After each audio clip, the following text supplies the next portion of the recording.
Hello, welcome to D&D Psychology. We will be discussing our characters using psychology. Enjoy. It is a melting pot of disorders and quirks spanning the whole of the DSM-5, which was written about him. His name is Roberto. He is a level 1 bard, and he has a tendency to do things because it amuses him.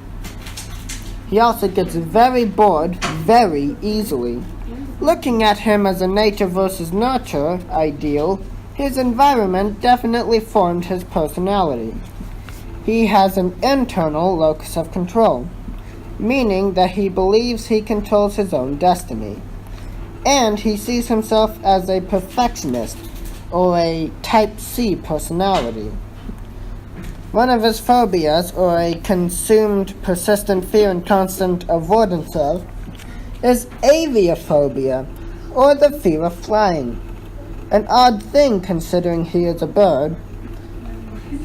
It is believed to be a psychosomatic disorder, or a condition caused by mental stress. Digging further into his psyche, we come across PTSD, or post-traumatic stress disorder, which is characterized by recurring physical and psychological symptoms. Having watched his friend get banned for wrongthink in front of his eyes, and not being able to do anything about it has greatly affected him. He has a problem with doing impulsive things for the lulz. For example, he drank 40 gallons of alcohol from 2 spilled caravans because it amused him, which led many to see him as having an addiction for alcohol consumption because of the high levels he can ingest. Sometimes he has trouble with non-verbal expressions from others, which can make it difficult to deal with him time to time because 93% of language is non-verbal.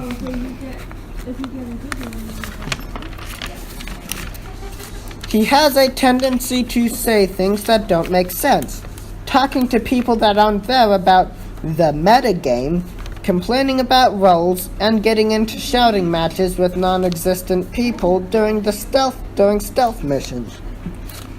This leads some to think he is schizophrenic, somewhere between the paranoid and catatonic subtypes. Schizophrenia is Greek for split mind. Despite an affiliation need to be part of a group, he is a bit of a narcissist, which means he thinks he is entitled with delusions of grandeur, believing that he deserves the best gear and most of the money, despite having no idea what's going on. Yet very good at the foot in the door effect. If you give him an inch, he will come back for an entire continent. He does have some traits with the just world phenomenon, meaning he believes the world is just and people usually get what they deserve. But of course, like most, he falls easily into schadenfreude, or the German term that means a secret joy you feel when others fail at things. Yet he is a natural optimist, but at the same time so full of testosterone levels it can influence his aggression levels. All in all, he is just a crazy borb that is afraid to fly.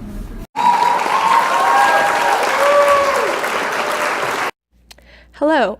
For my first section, we will see examples of the 3 types of stressors from Violet, my D&D character's point of view. The 3 types of stressors are catastrophic, unpredictable large-scale events, significant life changes, life transitions, and daily hassles, day-to-day occurrences.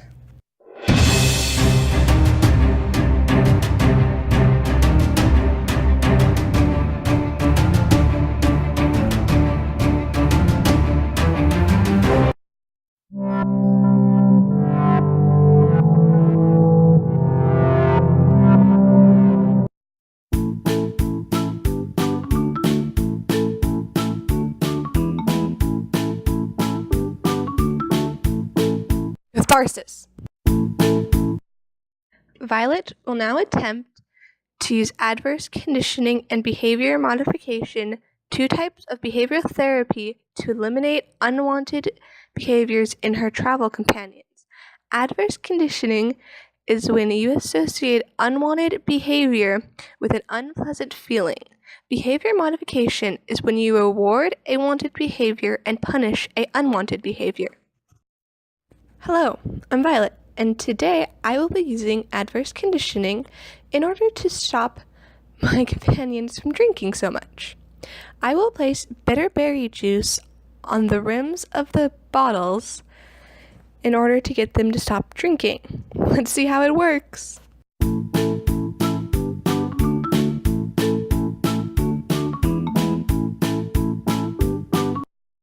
Since my first attempt was unsuccessful, I will now be using behavior modification in order to prevent my companions from drinking alcohol.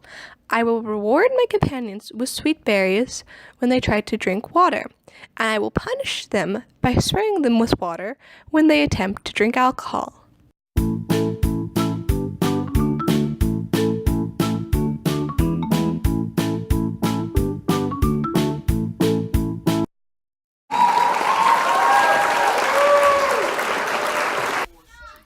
Rose is my character. She is a wood elf and a druid. She has a phobia of spiders, and she's not very social due to raising herself in the woods, which caused isolation. This isolation gives her a tiny bit of histrionic personality because she's constantly searching for her party members' attention. Well, one party member's attention. She literally only likes one person. Everyone else is just kind of iffy, and she really only socializes with this one person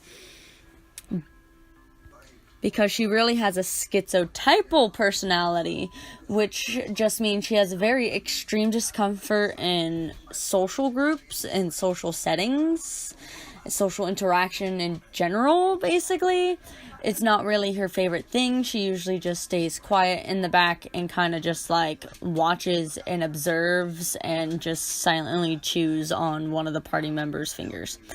All in all, she is just a very lonely 100-year-old elf that raised herself in the woods, has zero understanding of social cues. So yeah, she just wants friends. She just doesn't like friends. She's messed up, okay? Oblivion is the next character I would like to introduce you to. She is a tiefling and or tiefling, which is basically a human with demonic heritage in their blood somewhere down the line, and because of this, she is ostracized by society. And if you don't know what ostracized is, it is when someone is excluded from a society or group, and for obvious reasons, tieflings are not trusted. And because of this, I believe Oblivion is a sociopath. And the reason why I believe she's a sociopath and not a psychopath is that a psychopath is born without the ability to feel guilt and remorse, while a sociopath is made that way through their environment. And being ostracized could definitely do that to someone, along with a few other traumatic events in her life that we just simply will not talk about. And other than that, I have seen Oblivion express some forms of guilt or remorse. The one time she most definitely did was when she went to swing her hammer and it flew from her hands and embedded itself into our healer, Violet. So, yeah. She's also a schizoid. She has a lack of interest in social groups. Like, she rarely ever talks since we've gone on this expedition, unless You're talking to her about helping her obtain her army or becoming a part of her army. And the only real reason why she travels with us is because the expedition we're going on, we get 1,000,000 gold out of it. So, yeah, that's just Oblivion in a nutshell. Quite literally.